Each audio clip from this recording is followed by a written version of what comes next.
seller's letterhead and is accepted by the buyer, which states that I am getting into an arrangement with the factoring institution wherein your turnover is going to be factored with this particular factoring institution. Henceforth, please ensure that on due date, you are liable. Please note that it says that you are liable to pay the factoring institution directly. And what factoring does is, factoring typically is a non-recourse financing solution. Please note, it is a non-recourse.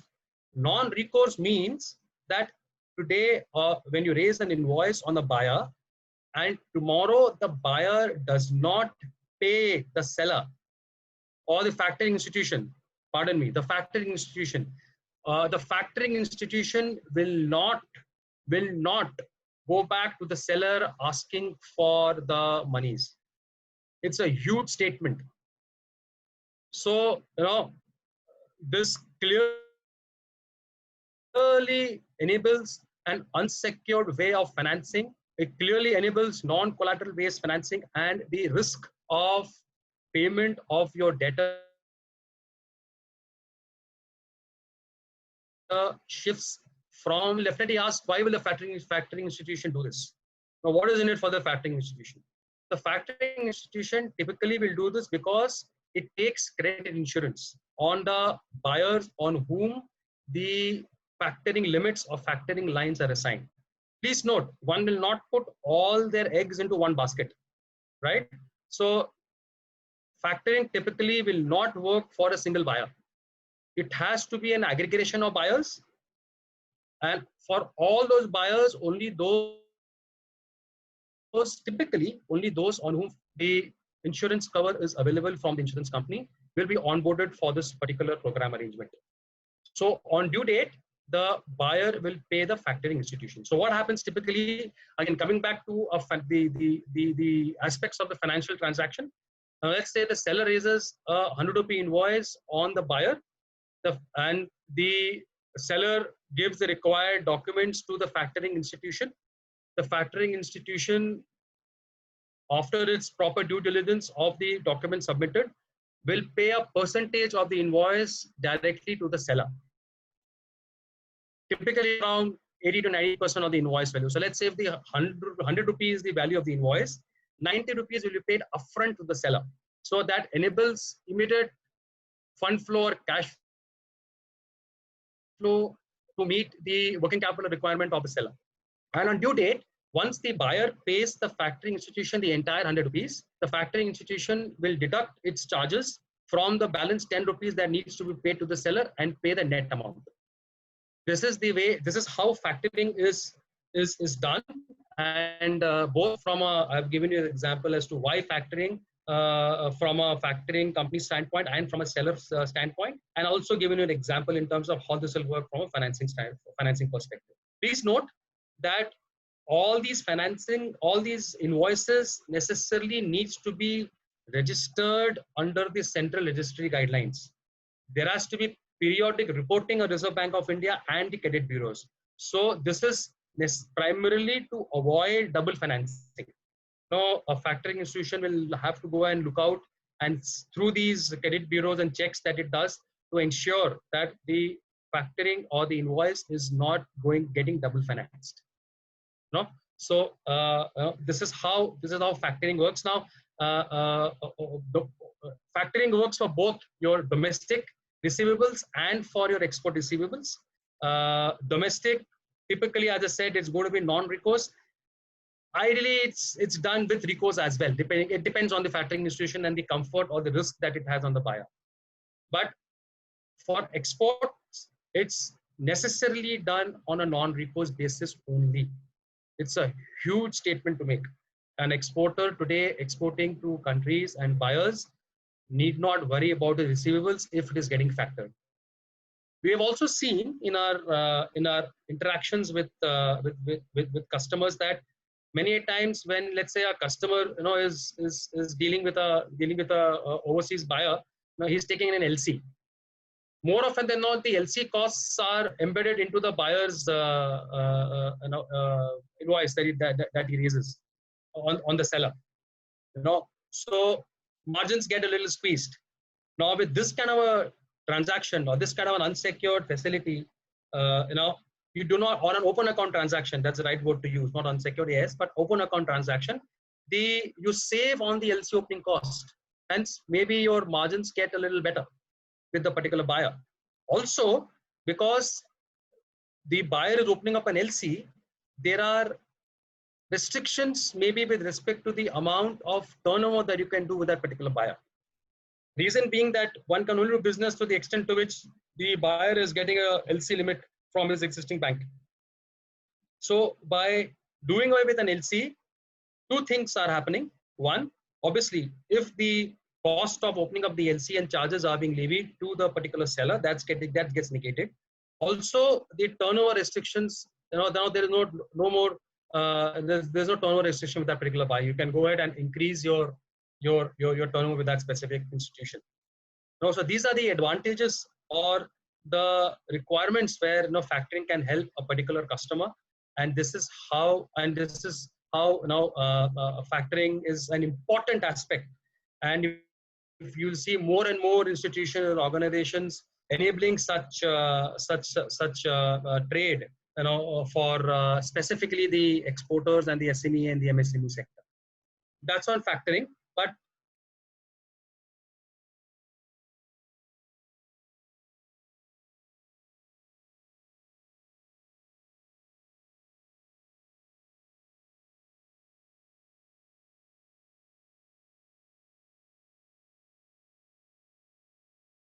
your current assets, there are debtors. Your debtors get converted to cash in hand. That is how the accounting happens from a balance sheet standpoint for factoring. It's a huge statement to make. Do you get balance sheet leverage? Absolutely, because it's off balance sheet. Whilst you don't get this leverage for other financing products, it is not part of your existing funding lines. It is unsecured in nature. There's obviously a charge on receivables has to be taken there's a charge on receivables that is taken, and obviously the registration receivables happen for such a facility. So one will ask that, sir, my DP will go down. What will happen? But if you are using this facility to pay off your creditors, your DP will be reinstated. Now we can, if anybody wants to understand, you can talk to me offline. I can probably explain this to you better with an example. So but yes, maybe the existing borrowing entity with whom you have an existing facility going may be a little skeptical, but at the end of the day, look at it from a perspective of the lending institution also, that the risk on a particular receivable is also negated for that institution. So that is how factoring helps and enables both FIs and customers, on the domestic side and on the export side. Now, there's a slight difference between factoring and invoice discounting, which I want to highlight. Factoring is when business sells its invoice to a third party, and then the factoring company takes total control of the sales ledger. But in an invoice discounting, the onus still lies on the seller. The business retains control over the administration of the sales ledger. So this is the difference between factoring and invoice discounting. What are the benefits? As I highlighted earlier, factoring can be offered without recourse, which means that the factoring institution will not come back to you in case of a default from the buyer. It is unsecured in nature, hence no collateral is required. 90% of the value of the invoice can be paid upfront, and up to 180 days of invoices can be factored. You save on cost, because many a times, even to deal with these customers, you would have taken some insurance through ECGC or through any other institution. There is no requirement for any premium insurance premium to be paid per se, apart from the example that I gave earlier. So you definitely save on cost, because the insurance company any which way takes insurance cover on the debtors. It facilitates increase in turnover, as I said earlier, in terms of your business with customers. It facilitates and it helps in ease of doing business, because it is open account. And most importantly, you pay interest only on the extent to which you utilize the limits. So unlike a facility, so what happens is that in a factoring scenario, let's say you're giving a total limit of, let's say, 100 rupees. but there will be individual limits demarcated, which could be fungible amongst each and every customer to limit the exposure on a particular buyer. So the factoring institution also protects his interests or protects its capital, in that manner. It does not put all its eggs into one basket. So factoring typically should not happen only for one particular customer. Typically, it is seen that a factoring institution will give a factoring limit if there are multiple customers, hence it diversifies its risk as well. But most importantly, an unsecured bill discounting or a factoring can be used as an unsecured CC facility as well, because you pay interest only to the extent to which you utilize the limits. You do not pay interest plus principal plus interest. Very important aspect. So coming to the other aspect of the innovative solutions, supply chain is a very, very important aspect to cover.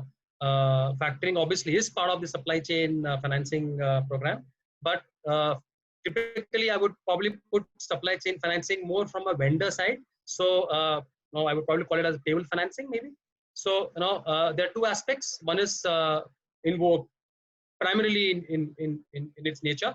One is the reverse factoring, and there is anchor-based program. So in a reverse factoring arrangement, like factoring, where the debtor, the risk is on the debtor, and there are multiple debtors. Here, a specific entity, or let's say the anchor, for lack of a better word, a large corporate, let's say, will identify a set of vendors on whom limits will be set up. And on due date, the anchor or the large corporate will pay the factoring institution on the due date. So again, what it does is that it becomes an off-balance sheet typically for the particular seller, for the particular vendor. And at the same time, because now the institution is a large corporate and he is vouching for payments of on time to be given to these factoring institution, it augurs well for all the three entities.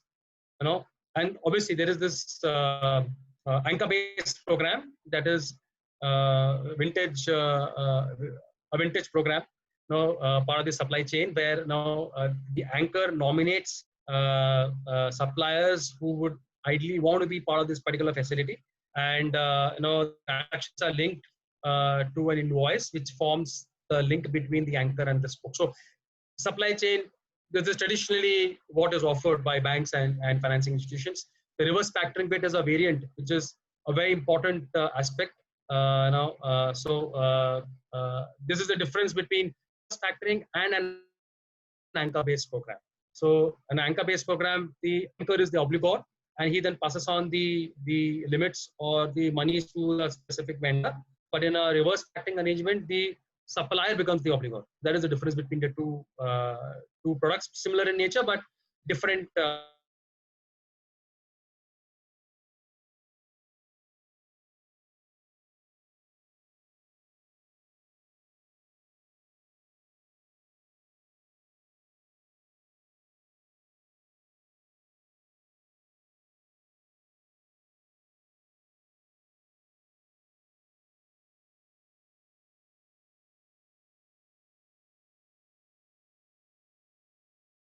Definitely helps in these times of need. So what is a trade credit insurance? A trade credit insurance policy is a risk management product. This is offered by private insurance companies and government institutions who wish to protect their accounts receivables due to loss of risk because of protracted default, insolvency, and bankruptcy. So even in factoring, apart from contractual defaults, all the other types of insolvencies are covered, because the insurance companies also support that. Trade credit insurance, some of the trade credit insurance companies also cover political risks, under their gamut. But trade credit insurance, as I said, like factoring, also covers a portfolio of buyers. It diversifies its risk on the buyers on whom it's going to take cover on. And that is how our entire insurance policy at a whole turnover basis. Please note, a whole turnover basis is chalked out. To give you a quick range that typically one has to pay in terms of premium, I'm talking this I've taken purely from the ECGC website. It charges a premium of 6 paise to 13 paise per month for 100 crore turnover. This is typically the range that typically has to give you perspective in terms of what it will cost. So what are the importance and benefits of trade credit insurance? As I said, it protects your business against risks which are not in your control. It improves the bottom line quality of a business because only those businesses with whom, or those customers on whom you can get credit insurance, you can probably look to enhance your turnover with them because those are potentially good buyers. You can increase your profits and reduce the risks for unforeseen customers insolvency.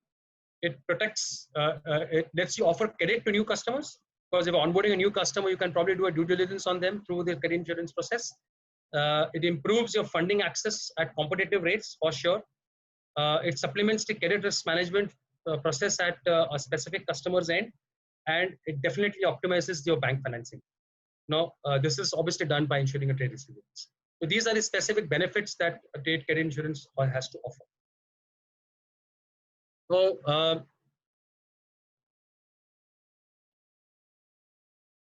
if you actually see all these solutions and things we're talking about is pretty much buyer centric. So having the right kind of buyer will enable you to fulfill your requirements and enhance your turnover, increase your profitability, reduce risks. So there is the importance of a right buyer in the entire schema of things. So there are buyer profiling services that we offer where we help you identify the right kind of buyers with whom you should be dealing with. So it is a service that provides financial and credit profile of existing and potential buyers. We may look to extend it to your vendors as well, but because buyers typically help you grow your business, so we are focusing on the buyer side of the story. It helps in assessing the financial and credit profile of your customers. As I said, the benefits being primarily, it helps you efficiently mitigate the risk that can prevent the potential loss from a seller. The profile reports that we give you. So we give you two kinds of profiles. One is we do assessment on the financial profile, and we also do assessment on the credit profile. Now, financial profile is different from a credit profile. Financial profile is typically understanding whether the company has the ability to pay for the goods and services that it's aware. But from a credit standpoint, it is much more elaborate. It takes care of various other touch points, which analyzes the buyer in a more holistic manner. So a financial and credit profile, both are important. So one is the intent to pay, and the other is the ability to pay. So both are important. So now the assessment is done from both aspects on both counts. The profile report will also provide indicative gross credit limits that can be made available under the credit insurance program that can be considered for consideration for the seller, as highlighted earlier in the insurance slide. Now the reports can be taken as often, and there is no restriction on the reports that can be called out for you for a specific particular reason. So these are all important aspects. So it's any transaction or any trade is typically a marriage between two institutions. So now, as the buyer needs to know much about the seller rightfully needs to know much about the buyer also. So this is the idea with which the buyer profiling services are offered. Now, having said that, on buyer profiling, there are various online tools. Now, everything can't be done on paper. We have to facilitate the ability or the management of these receivables. So we have a extensive online receivable management service platform which helps you manage your collections and ensures that you get paid in time.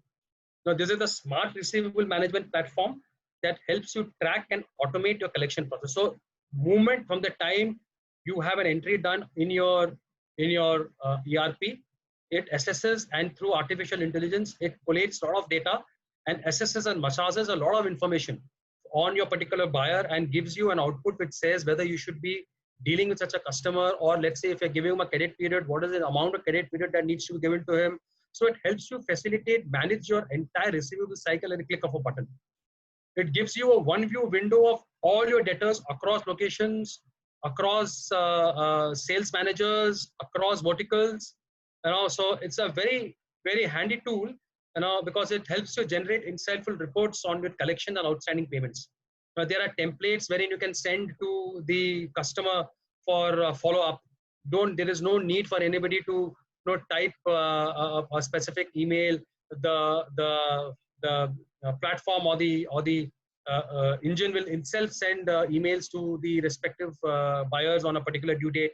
You can assign periodic intervals in which alerts needs to be given to the sales manager or the respective relationship manager, or even for that matter buyer.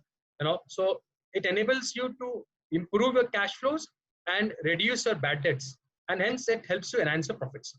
So this is a very, very important and a hard-hitting tool that one should consider apart from a data profiling services, to ensure that you are fully aware of what is happening with the receivables and how you can probably manage them in a much better manner. Now coming to EXIM advisory services, now this is something, as necessity is the mother of all invention, as it is said. So this typically came through a lot of interactions that we had with customers, asking that there are issues with respect to compliance audits, there are issues with respect to DGFT, they're not getting their monies are getting stuck at the government. How can we help them? So we've devised EXIM advisory services, which talks and takes care of your total compliance audit. It helps you obtaining and operating and closing your advanced licenses. It benefits the benefit maximization by way of value enhancement is also offered. We look at merchant exports, third-party exports, and deemed exports. As I said, DGFT-related issues, and also appearing for personal hearing in terms of show cause notices is also enabled through this particular service. Last but not the least, this is a very important aspect that we have come out with. We run two programs on the African and the Latin American continent to expand our business in the regions of Latin America and Africa, and help you get unsecured finance to increase your trade flows in those regions. And we help finance, obviously there is factoring that we do in those regions to specific or established organizations, and the costs are really competitive. So the countries covered in the African region are Nigeria, Tanzania, Uganda, Ghana, Kenya. Latin America, as of now, we are Brazil, and obviously there are other countries that we are working out for. We provide export factoring, confirmation of LCs, due diligence on potential buyers is something that we offer, and obviously the local banking services, because our partners are local bankers and local institutions out there in those regions. So that was my bit from my side. So I hope I've been in a position to add value in some manner or the other to all the participants with my thoughts and my concise research points that I put across on decoding the 3 lakh crore scheme of the customer. Thank you so much. I guess there are questions also, Shikhaji. So that has come to me. So maybe I can take that as well. Yes, sir. Yes, sir. Over to you, Shikhaji, for your advice.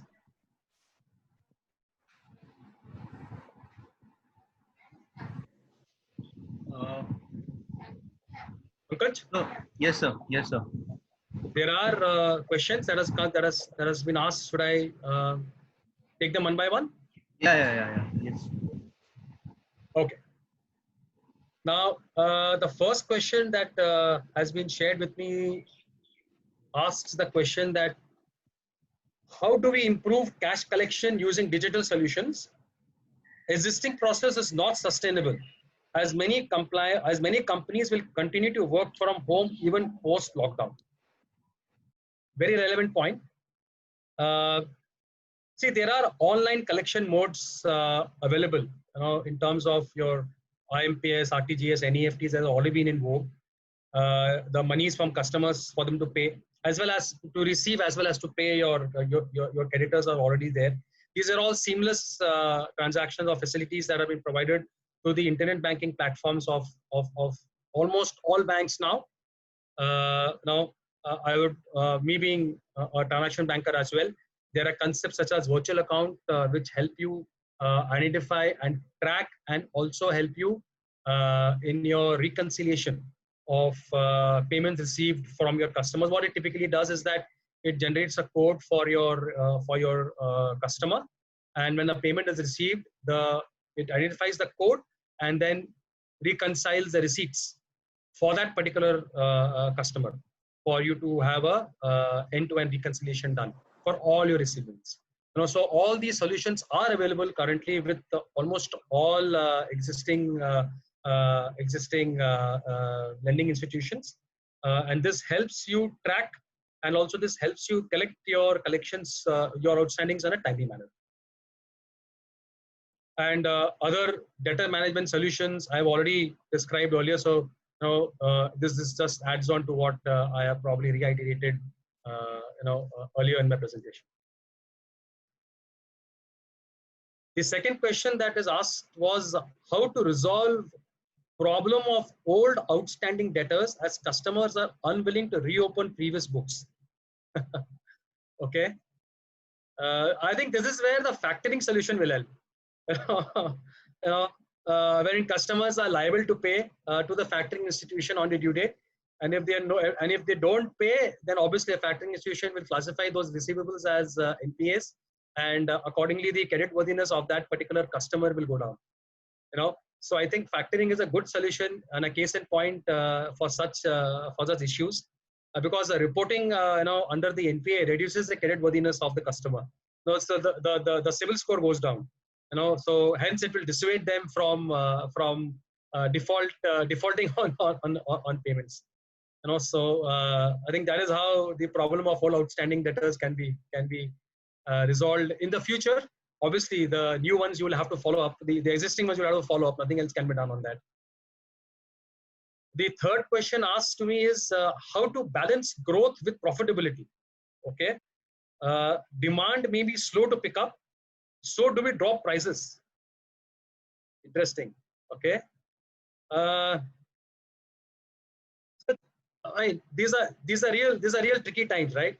So there is no straight answer for this. To be very honest, it has to be left to one's own judgment to drop prices, not. But please be aware that if you drop prices, I think it will be difficult for you to get them back to the existing prices that were prevailing. So be very careful. Yes, but having said that, this probably should be done in a very selective manner, which I think even financing institutions will have to do the same, because to have a good customer today to have is a real boon. You don't want to let go of a good customer, and if the customer is good, I think rightfully so, a benefit should be given to such customers, both from a buyer-seller standpoint and from a financing institution standpoint. So my reading says that for financing institutions, I think financing institutions will be more than willing to drop prices if they are seeing a particular customer is a good customer and they are paying on time. They have had good relationship with them in the past. Because nobody wants to get into the hassles of follow-up litigations. It only causes more pain, and you completely diverse from your. Will have to try and selectively understand from customers who are willing, who are rightfully able to be a long-term partner with you, and maybe you could probably look at reducing prices for them.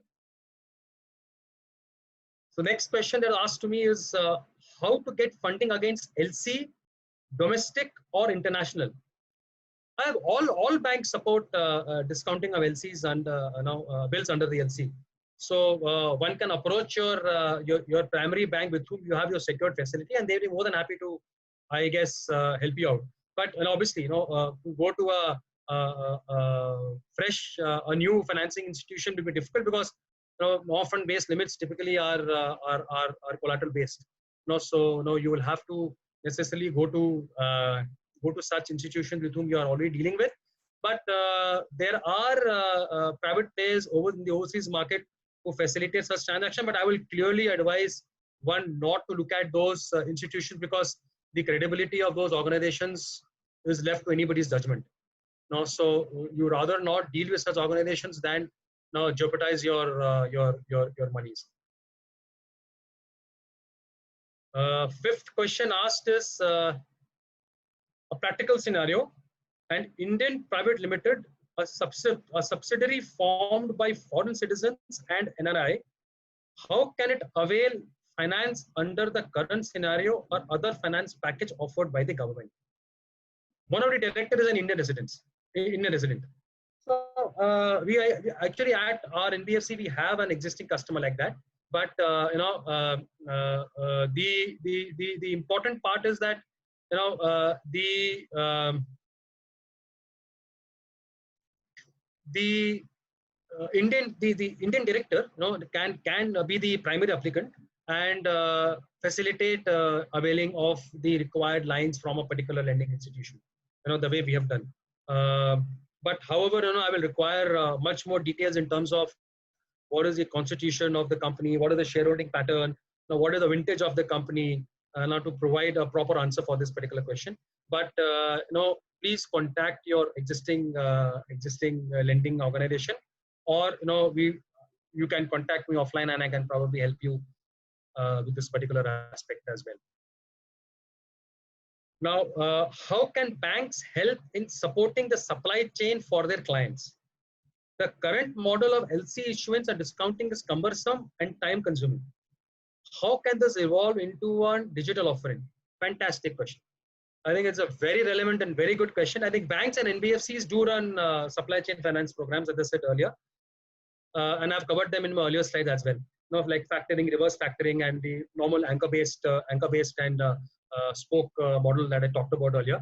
To facilitate trade, I think banks do use the SWIFT platform to exchange messages between them globally, and this facilitates the execution of various transaction documents. Banks are also making use of processes and wanted to make this seamless, and that is why concepts like blockchain that facilitate message transmission in a secured manner are coming into play and gaining more and more importance. But as I mentioned earlier, I think open account transactions are going to be the order of the day to ensure that such kind of facilities are, and the TATs specifically in such kind of transactions are reduced. So and the world, as I said, is moving towards that kind of scenario. So more and more open account transactions you do, the aspects that you mentioned in your question, I think will be taken care of, because you don't require an LC. So how to approach for the package offered by the government for MSME and SME sectors? How and whom to approach the banks? Is any specific bank allocated by the government? What are the benefits to the MSME sector? I think I covered all these in my detailed presentation on decoding the 3 lakh crore scheme. All private sector or all scheduled commercial banks, I think, are liable, liable to be given the required or facilitate credit under this particular scheme. But for NBFC, as I said, it has to be 2 years old as of 29th of February 2020. Yeah, so I guess, and how this will help, what are the other benefits on I mean, this is typically to facilitate your working capital cycle, right? So this will help you tide over these difficult times, I guess. But most importantly, your past performance in servicing dues is going to be of utmost importance, because if you're a good customer, as I said earlier, I think all these aspects of getting financed will get facilitated much easier. How much time will each sector on an average take to recover the growth which was prevalent in the pre-COVID scenario? Conducting the business activities like 2 or 3 days in a week will prove difficult for a business to establish its presence.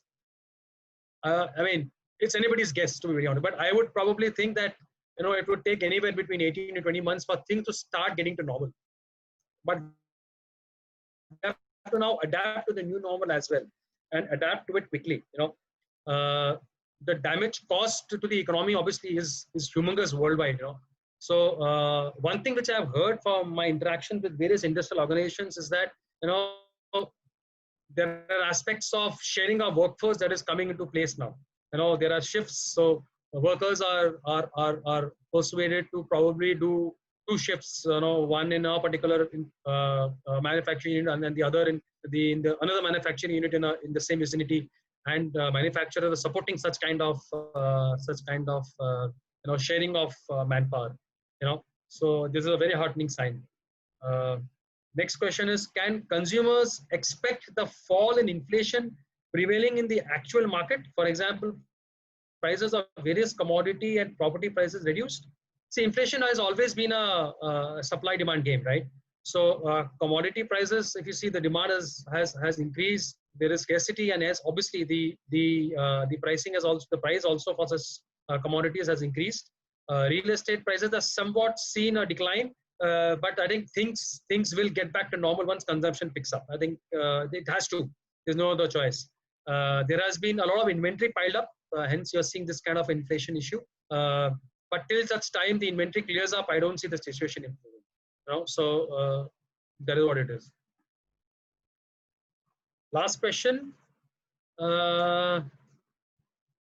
Considering the situation of Mumbai, many employees who were working in Mumbai have left to other states, and maybe there is 50% chance of them expected to come back.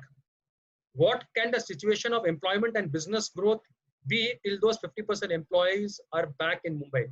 It's very difficult to give a definite answer for this. Your guess is as good as mine. But I said earlier, sharing our workforce is something that is happening in the industry, and industry owners are coming forward to helping each other. The other aspect, obviously, is the aspect of the mindset of people that has to change. The fear of COVID today is there in each one of us, our minds and hearts, and we can't shy away from that. Corporates today are talking about corporate health responsibility. Please mind it, corporate health responsibility is something that has not been talked about earlier, but in industry circles, this is the new buzzword apart from CSR. Corporate health responsibility, where ensuring that the health of workers and employees coming to work are taken care of. So till such time this aspect is not addressed, and the mind is not COVID fear free, I think we will have to help facilitate such kind of negative thoughts and enable people to come back to work. So that is where I would probably leave it as. So these are the 10 questions and very good ones, I would probably say, that have been asked to me by the member fraternity. So I hope I've tried to do the best that I could, and I hope you've had an enriching session. And thank you so much for giving me an opportunity to present to you my thoughts today. Cheers. Stay home, stay safe. Thank you. Thank you, sir. It was a very informative webinar for everyone in the group. There are a few questions in the chat window, like is SBLC backed finance possible in India? Asked by Mr. Chintan Shah. Is SBLC a bad financing proposition? Is SBLC backed? Finance proposition, like. Yeah. So all banks do. So what is an SBLC? The standby letter of credit, right?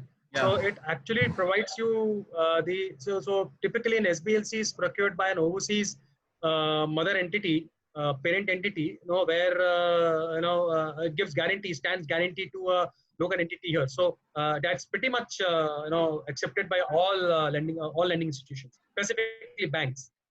So there is no problem in those kind of transactions, is what I would say. In fact, SBLC only facilitates and ensures that there is a parent that is backing an entity here in this country. So SBLC based transactions are pretty much facilitated by member lending institutions.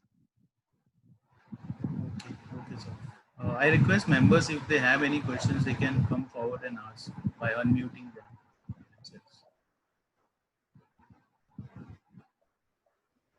Good afternoon. I'm Atul Mehta here. Yes, good afternoon, Atulji. Yeah, Girish, one question is this 20% additional finance which is available, whether it will be based on sanction limit or the outstanding limits? Outstanding. Maybe my sanction limits will be 10 crore and outstanding is 7 crore only. It is clearly stated 20% of the overall outstandings as of 29th of February 2020. Okay, and it will not be eligible for non-fund based limits like letter of credit or? Yes. Only on balance sheet financing items, even if you're taken factoring, that will not be taken into consideration. Okay, Thanks. Yeah. Any more questions, please, from the members?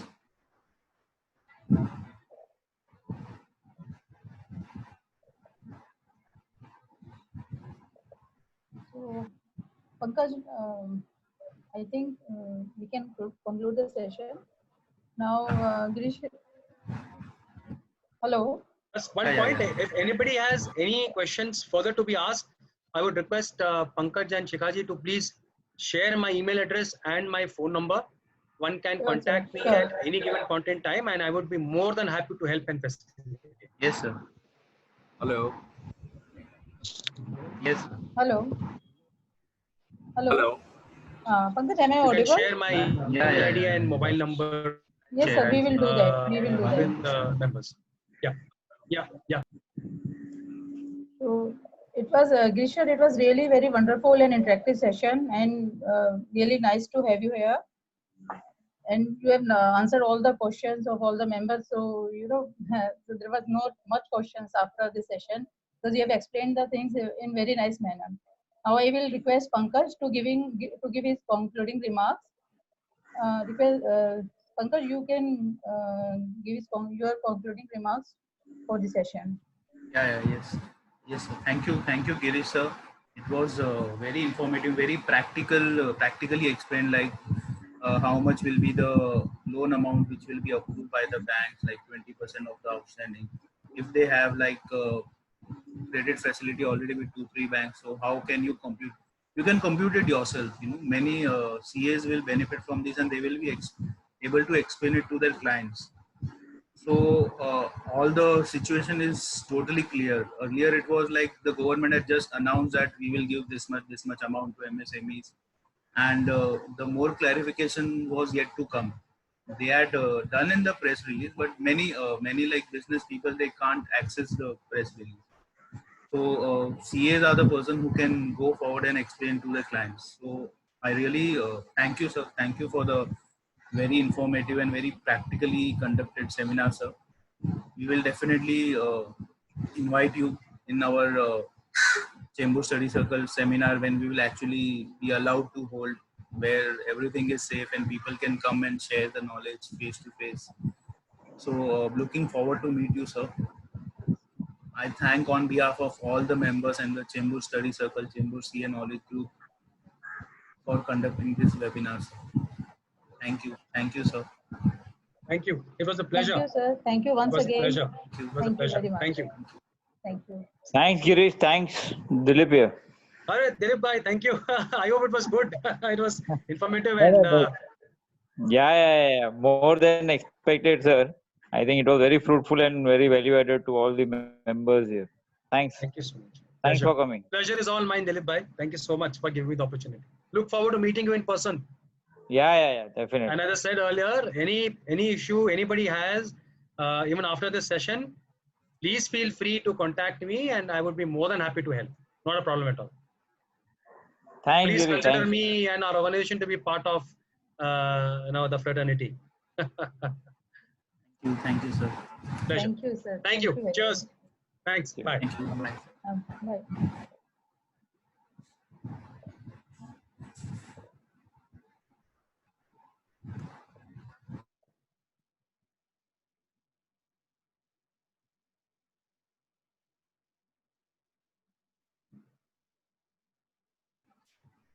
So I'll log off now.